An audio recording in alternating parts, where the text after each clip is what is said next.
Hi, my name's Mark Ashworth. I'm Neil Harding. And welcome to Property Insight. And today's video is going to all be about stamp duty, so the extra tax that you have to pay to HMRC for the benefit of owning an investment property. So how does all that work, Neil? So SDLT, or stamp duty land tax, which most people really just refer to as stamp duty. So basically you're going to be paying 3%. Right. On the total, or? Yeah, on the purchase price that you've agreed to buy the property at. So, but this is actually an additional 3%, right? Yeah. Not just 3%. Yeah, that's right. Right. Okay. You've got your standard rules, yeah, which are always updated on the .gov website. Which, if you're unsure exactly how much stamp duty you're going to be paying, definitely, and the rules change all the time. So definitely check on the .gov SDLT calculator. It's free to use.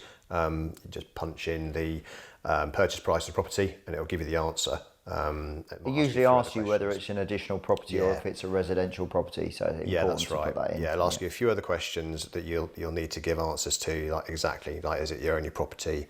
And then that will tell you how much stamp duty. But I think the key rule is, first of all, to understand what the basic stamp duty is that's payable for a house or a property, and then the 3% comes on top of that. So the basic starting point is that you pay stamp duty land tax on the purchase. So you're not paying it if you're selling, you're only paying it if you're buying a property. And the starting point is 0% stamp duty on the value of the property up to £250,000.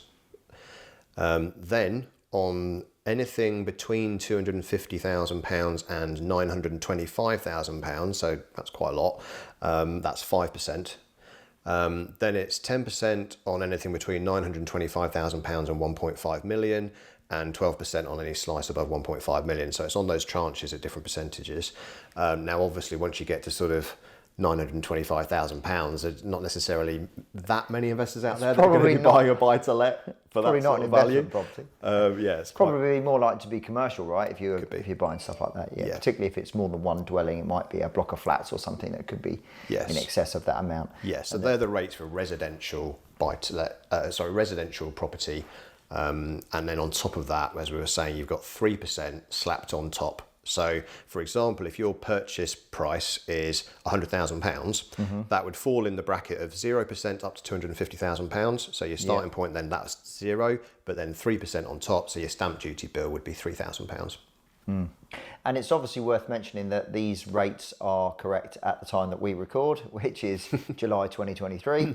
If you are watching this at some point in the future, obviously go onto the HMRC website to check to see what the standard or the current stamp duty tax rates are. Yeah, important to mention. The 3% rate is there really for anyone with a second property or investors. So important point to note, which we sometimes get asked about, is, well, it's not me that's buying the property, actually it's my limited company. So if you are buying through the limited company, it's not a loophole to avoid paying the 3%. You will still have to pay the 3%, even if it's your limited company that's buying the property, not you directly. So effectively, you just need to factor in that extra cost on all your purchases. Yeah. Sad but true. So we hope that's been insightful. Thanks again for watching, and we'll see you on the next one. Thank you.